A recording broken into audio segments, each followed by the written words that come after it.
Okay, if we could have your attention, please. We are now joined by our race-winning driver and crew chief of today's 68th annual Goodies Fast Relief 500, Jimmie Johnson, driver of the number 48 Lowe's Chevrolet, and crew chief Chad Canals.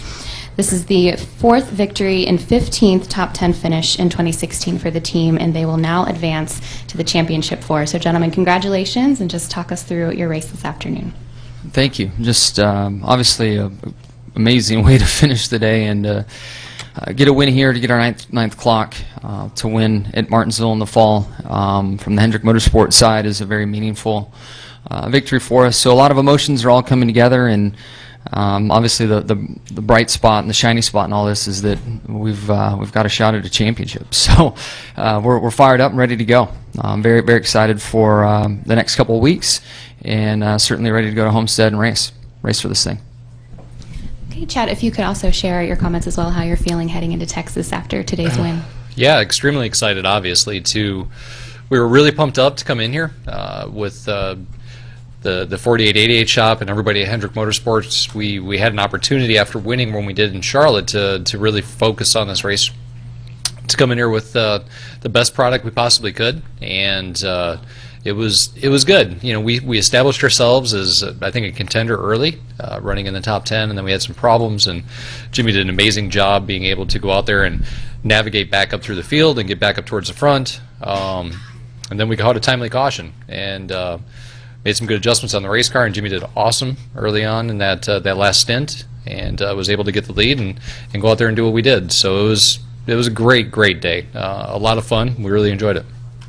Okay, if you have a question, please raise your hand. We'll get a microphone to you. We'll start here in the front with Kenny, and then go to Jeff, and then Bob. Kenny Bruce with NASCAR.com. For Jimmie, first of all, what was the issue with whether it was fuel or not fuel, or what happened out there? No, we're definitely sputtering and running out of gas, and I don't exactly know what happened, but somehow there's a switch for the ECU, and it was off.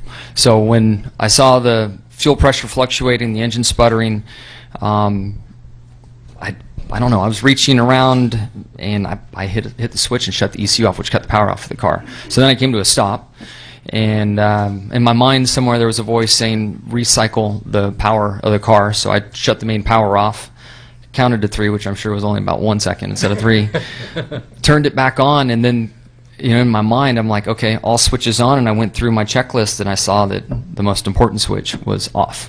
So I flipped it on, fuel pressure came up, car fired, and off it went.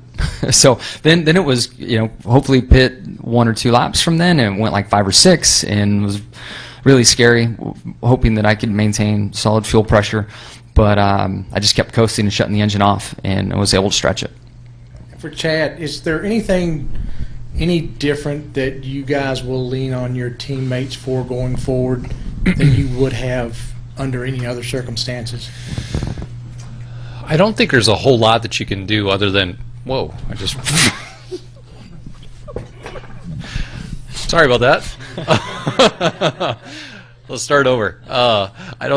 Thanks for asking that question, because I have actually not had an opportunity to ask him that, but there's not a whole lot that we can do, honestly, other than just be good teammates. And I think that with what we've got with the roster at Hendrick Motorsports, our drivers understand what it is that we need to do. Our crew chiefs understand, and our teams really get it. It's been very encouraging over the course of this chase to watch our teams work together. And there's only so much that you can really do within the bounds of the rule, obviously. But Alan Gustafson and Greg and Keith Rodden, from my perspective, have done a fantastic job of working together with the 48 car and us with the 24 when they were trying to battle through for the advancement in Talladega. And the drivers on the track, I think you can just watch it and see what happens. Like, they're very courteous to one another, and that's what you have to have. Not every team is like that. But fortunately enough, with what Hendrick Motorsports does and the way Rick wants us to manage it, that's what we have at HMS, is a lot of respect for one another. Okay, we'll take our next question from Jeff.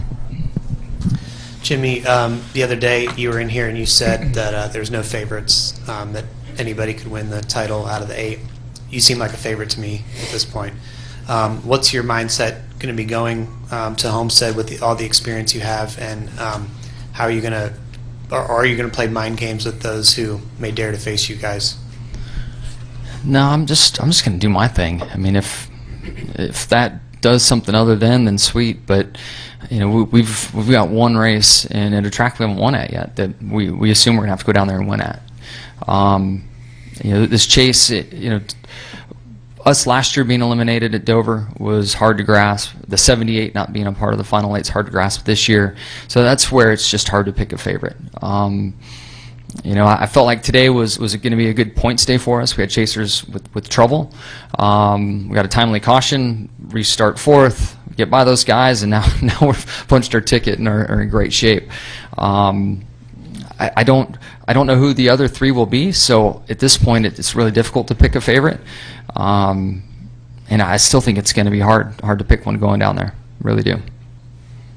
Okay, we'll take our next question from Bob and then come over to Jenna, back to Jerry, and then back up front to Dustin. Bob Pockris, ESPN. Jimmy, what would you consider would have been more unlikely that you have 3 top 5s in a 15 race stretch during the season and you turn around and now we're going to Homestead, or the fact that you could have your car stall and remain on the lead lap? Still win the race. And then can you also talk about just the turnaround and if you really thought it was possible during the summer to come here or to get to Homestead? And the turnaround I'm way impressed with, especially from where we came from to where we've ended up. It's one thing to see progress, but to advance and go back to leading a lot of laps and contending for many wins is very, very impressive. And we couldn't have done it on our own. It took all 4 teams, and then it took all the departments at Hendrick. And honestly, it took Rick Hendrick showing his commitment for him to sit in the wind tunnel for a 24-hour shift with all the teams.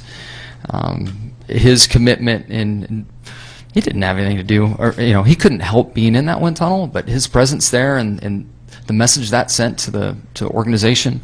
And there's other examples like that as well. I think he's led by example, and we've come a long way in a short period of time, which is really impressive. But no, I mean, for whatever reason, the stalling on the backstretch is out of my mind. But as you bring it up, it's unbelievable. We're here with the trophy, and we were parked on the backstretch with 100 to go. So, thankfully, we had some track position at the time, so the pace car didn't come to me and put me down a lap, because that would have been a huge problem for us. And then staying on track and not pitting. I don't know where the 47 got back to, but I don't think we would have won the race if we didn't start up there in those front 2 rows. Okay, next question from Jenna. Jennifer, AP. The first question's for either of you. You guys have won the last 4 fall races at Texas. What do you do now? You don't really have a reason to race the next 2 weeks, but at the same time, if you do win again, you make it harder for other people in the chase. Chad's ready.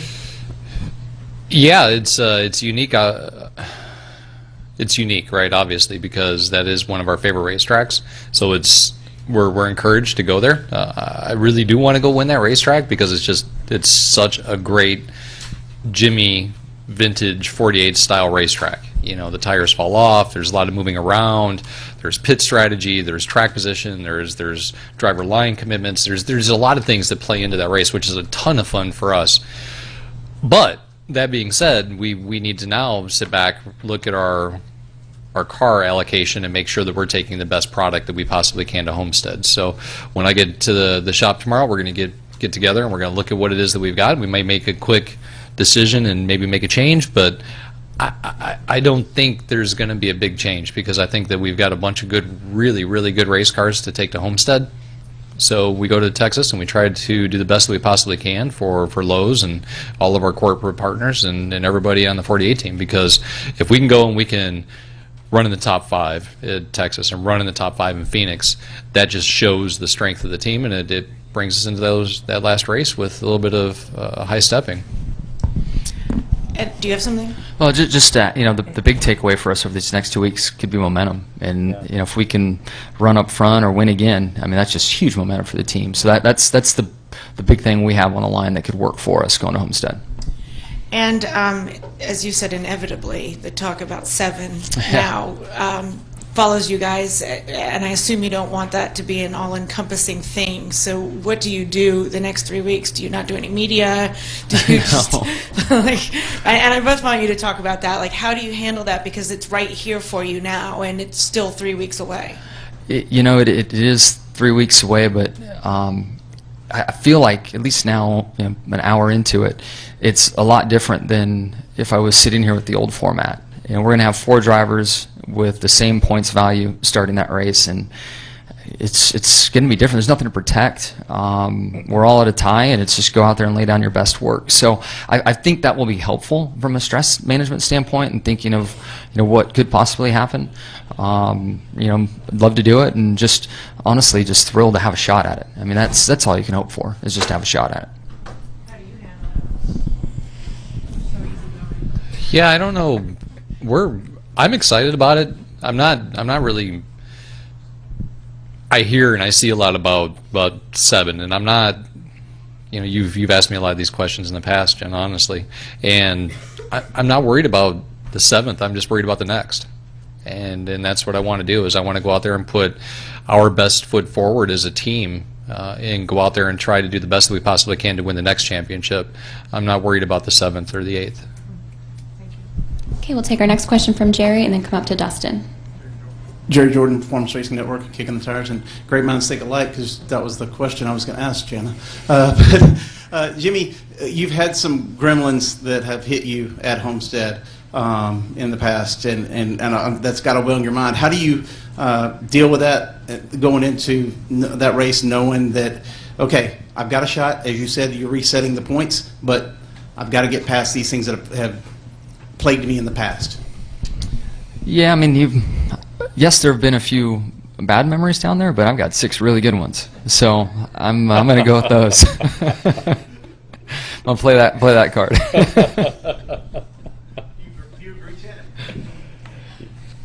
Yeah, man, we've had some fun in Miami. The issues that we've had in Miami in the past have been, look, at the end of a stressful, long season, situations arise, just things that outside of your control. There's been a lot of weird things that have happened there, So going into Homestead, we're actually very fortunate to be able to go in there with the mindset that we've got right now, that we're a competitive team. The 48 team is strong, and we just want to go out there and race our hearts out. Go ahead, Dustin.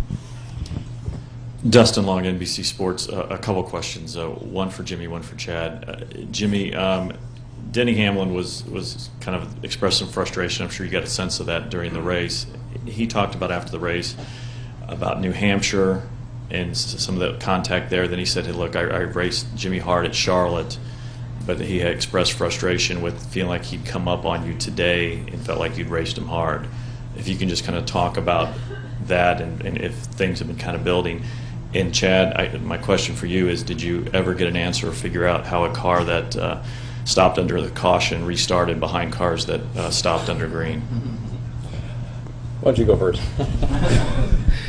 Yeah, I'm puzzled that he had to move me like he did. The inside is a preferred lane. I gave him the inside. I got a little something working on the top, but I mean, there's a line of cars behind him. I can't just roll over. So, I prefer to race people cleanly, and I could have easily taken the easy route and just moved him when I came back to take over the lead, and I didn't. And I hope that showed him that, look, man, I don't have a beef. I don't know what he's got cooking in his head and what he thinks that happened at Loudon, what he thinks happened at Charlotte. Man, I'm out there to win. We got points on the line. We got a championship on the line, and I got accused of racing hard. I'll take that as a compliment.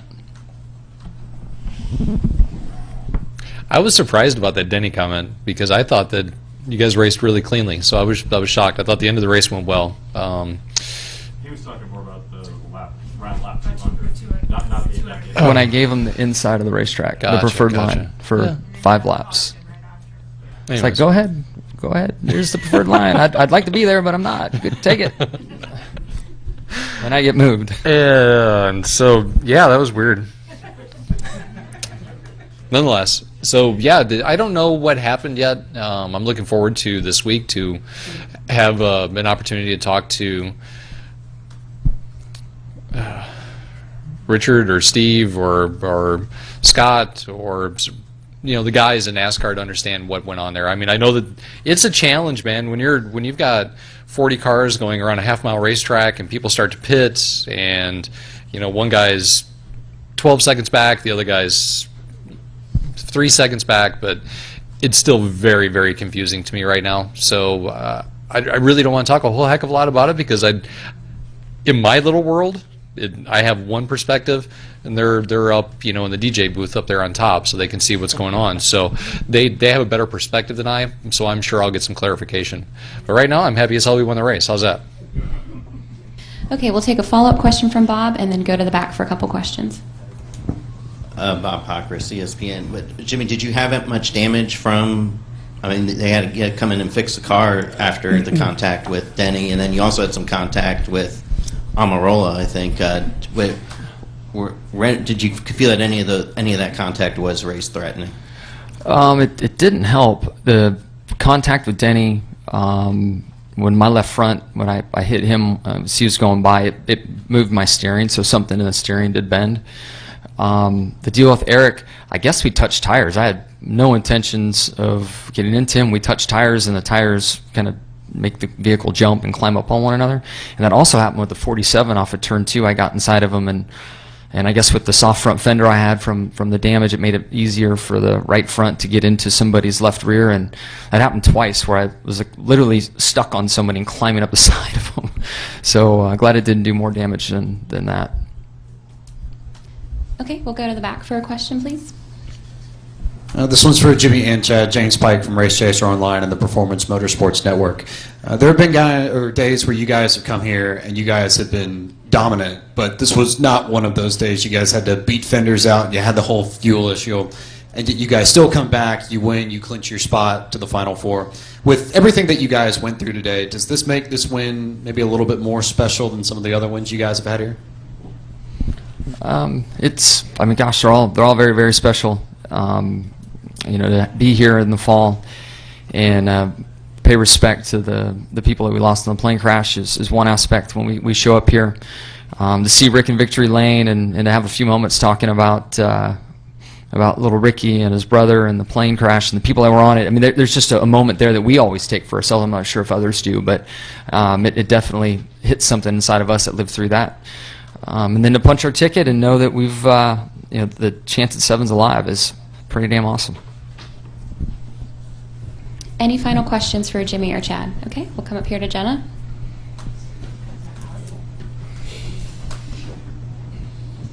Hey, Chad, the win ensures that JGR can't have all 4 cars in there. They at most can have 3. Does that make a difference to you at all, that they can't, as a team, that their numbers will be down, I guess? I hadn't thought of it, honestly.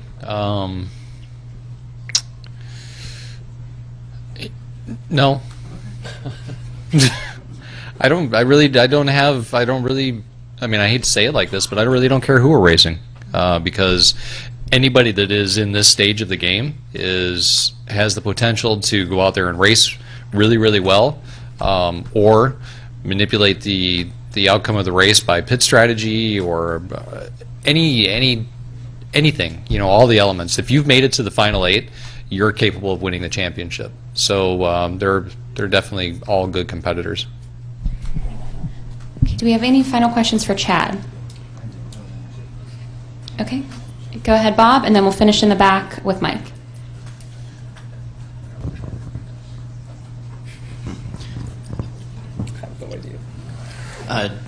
Chad, we're going to all be talking about Jimmie going for 7 and him first time that he's been able to make it to the championship round in this format. Was getting to the championship round in this format, did you view that as a challenge? Did you view it as like if you guys never got to kind of the chance to win a 7th, that you'd have unfinished business?